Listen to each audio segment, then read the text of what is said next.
நாளின் காலை வேளையிலே ஆண்டவர் நமக்கு தருகிற வார்த்தை சங்கீதம் 144வது அதிகாரம் 1வது வசனம். என் கைகளை போருக்கும் என் விரல்களை யுத்தத்துக்கும் படிப்பிக்கிற என் கண்மலையாகிய கர்த்தருக்கு ஸ்தோத்திரம். அன்பான தேவ பிள்ளைகளே, இந்த சங்கீதம் 144வது அதிகாரமானது சங்கீதக்காரராகிய தாவீதினால் எழுதப்பட்ட சங்கீதம். இந்த சங்கீதத்திலே தாவீது ஆண்டவரை நோக்கி ஒரு விண்ணப்பத்தை வைக்கிறார். அவருடைய விண்ணப்பம் என்னவென்றால், என் கைகளை போருக்கும் என் விரல்களை யுத்தத்துக்கும் படிப்பிக்கிற என் கண்மலையாகிய கர்த்தர் என்று சொல்லி அவருக்கு ஸ்தோத்திர பலிகளை ஆண்டுடைய சமூகத்திலே செலுத்துகிறார். அன்பான தெய்வ பிள்ளைகளே, நம்முடைய ஆண்டவர் இந்த உலகத்திலே விசுவாச போராட்டத்திலே இந்த போராட்டமான இந்த உலகத்திலே விசுவாசத்திலே நிலைநிற்க, அவருடைய கிருபையில நிலைநிற்க, வேத வசனங்களில நிலைநிற்க, ஜெபத்திலே நிலைநிற்க அவர் நமக்கு கற்பிக்கிற தெய்வமாய் காணப்படுகிறார். அன்பான தெய்வ பிள்ளைகளே, ஆண்டவர் நம்மை கற்பிக்கிற தெய்வம். ஆகவேதான் தாவீது ஆண்டவரை நோக்கி விண்ணப்பத்தை வைக்கிறார். என் கைகளை போருக்கும் என் விரல்களை யுத்தத்துக்கும் படிப்பிக்கிற என் கண்மலையாகிய கர்த்தருக்கு ஸ்தோத்திரம் என்று 2 கொரிந்தியர் 10வது அதிகாரம் 4வது வசனத்திலே பவுல் சொல்லும்போது, எங்களுடைய போராயுதங்கள் மாம்சத்துக்கு ஏற்றவைகளாயிராமல் அரணை நிர்மூலமாக்குகிறதற்கு தேவ பலமுள்ளவைகளாயிருக்கிறது என்று.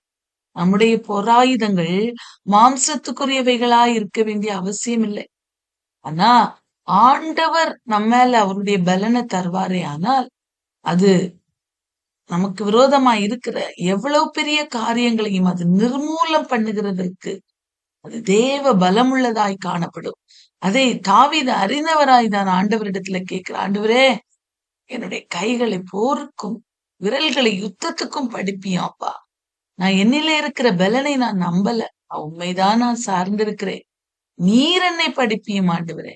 நீர் எனக்கு நல்ல ஒரு இந்த யுத்தத்தை செய்கிறதற்கு எல்லா காரியங்களையும் போருக்கும் யுத்தத்துக்கும் என்னை படிப்பித்து என்னை நடத்தும் ஆண்டவரே என்று தன்னுடைய சுய பலத்தை சாராமல் ஆண்டவரையே முழுவதும் சார்ந்திருப்பதை அவன் வெளிப்படுத்துகிறதை பார்க்கிறோம். பிரியமானவர்களே, இந்த காலை வேளையிலே நாம கூட ஆண்டவரே சார்ந்திருக்கும் போது, ஆண்டவரே நான் என்னை நம்பல, என்னுடைய மாம்ச பலத்தை நம்பலப்பா, உம்முடைய பலத்தை நான் நம்பி இருக்கிறேன், எனக்கு கிருபையை தாரும் என்று நாம கேட்கும்போது அவர் நம்முடைய கைகளை போருக்கும் நம்முடைய விரல்களை யுத்தத்துக்கும் படிப்பித்து நம்ம விசுவாசத்துல ஜெபத்தில் வேத வசனத்துல நிலைநிற்க அவர் உதவி செய்வார். பிரியமானவர்களே, இந்த சங்கீதத்திலே 2வது வசனத்திலே தாவீது சொல்லுகிறார், அவர் என் தயாபரரும் என் கோட்டையும் என் உயர்ந்த அடைக்கலமும் என்னை விடுவிக்கிறவர் என் கேடகமும் நான் நம்பினவரும் என் ஜனங்களை எனக்கு கீழ்ப்படுத்துகிறவருமாயிருக்கிறார்.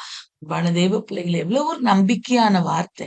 அவர் என்னுடைய கண்மலை, அவர் என்னுடைய தயாபரர், அவர் என்னுடைய கோட்டை என்று அவர் சொல்லுகிறார். சங்கீதம் 18வது அதிகாரத்திலே இந்த அதிகாரத்தில் இருக்கிற அநேக வசனங்களை தாவீது சொல்லி ஜெபிப்பதை பார்க்கலாம்.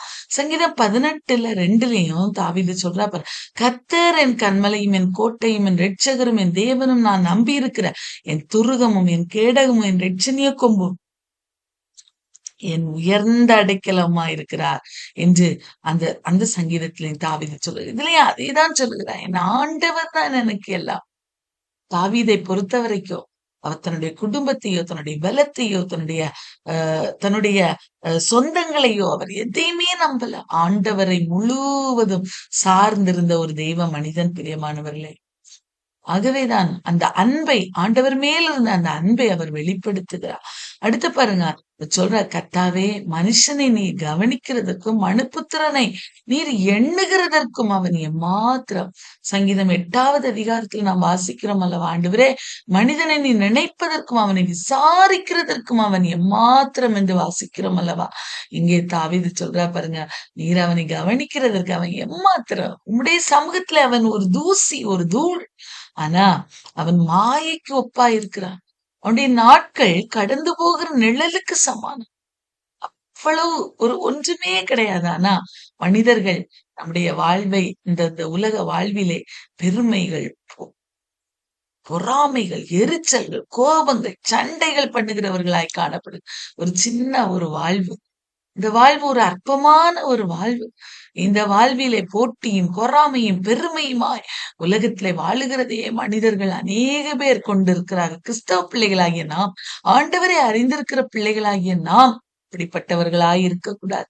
நம்முடைய எண்ணத்துல இருக்கணும் எப்போதும், நான் மாயைக்கு ஒப்பா இருக்கிறேன், என்னுடைய நாட்கள் கடந்து போகிற நிழலுக்கு சமானம். அன்பான தெய்வ பிள்ளைகளே, ஆகவே நம்ம எப்பொழுதும் அந்த எண்ணங்கள் நம்முடைய சிந்தனையில இருக்கும்போது இந்த உலகத்துல எல்லாமே மாயை என்பதை நாம் அறிந்து கொள்வோம் பிரியமானவர்களே.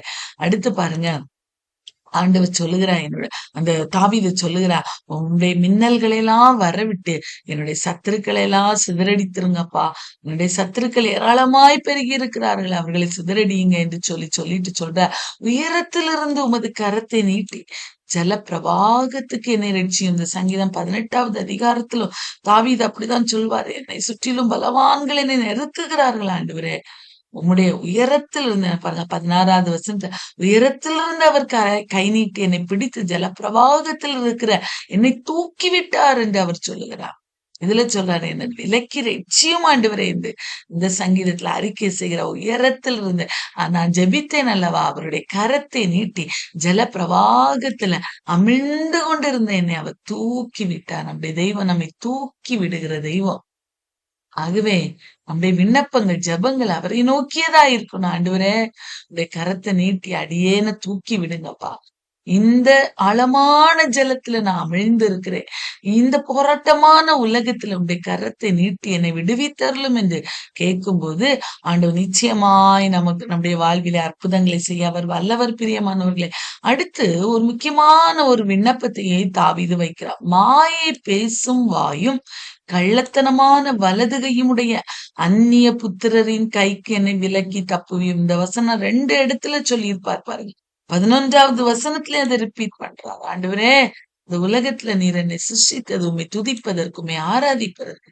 அதை தவிர்த்து மாயை பேசுகிற வாயை கள்ளத்தனமான வலதுகையுடைய புத்திரர்களுக்கு என்னை நீங்களாக்கி விடுவீங்கப்பா, என்னை விலக்கி ரட்சியுமப்பா, அந்த உலக ஓட்டத்துல நான் பரிசுத்தமான வாழ்க்கை வாழணும் என்று சொல்லி அவர் சொல்லுகிறதை பார்க்கிறோம். பிரியமானவர்களே, அன்பான தேவ பிள்ளைகளே, நாம் அவ்வாறு ஆண்டுடைய சமூகத்துல இப்படிப்பட்டதான எண்ணங்கள் நம்மளே காணப்படணும். ஆண்டவரே, இந்த உலகம் ஒன்று இல்ல, நான் மாயை, இந்த உலகத்துல இருக்கிற மனிதர்கள் மத்தியிலே மாயை பேசுகிற மனிதர்கள், கள்ளத்தனமான காரியங்களை செய்கிற மனிதர்களுடைய சமூகத்திலிருந்து என்னை விலக்கி ரட்சித்தருங்கப்பா என்று சொல்லி நம்ம கேட்கும்போது ஆண்டவர் நிச்சயமாய் நமக்கு விடுதலையை தருகிற தெய்வமா இருக்கிறார். அடுத்து 10ல பாருங்க, நீரே ராஜாக்களுக்கு ஜெயத்தை தந்து உமது அடியானாகிய தாவீதை பொல்லாத பட்டயத்துக்கு தப்புவிக்கிறவர்.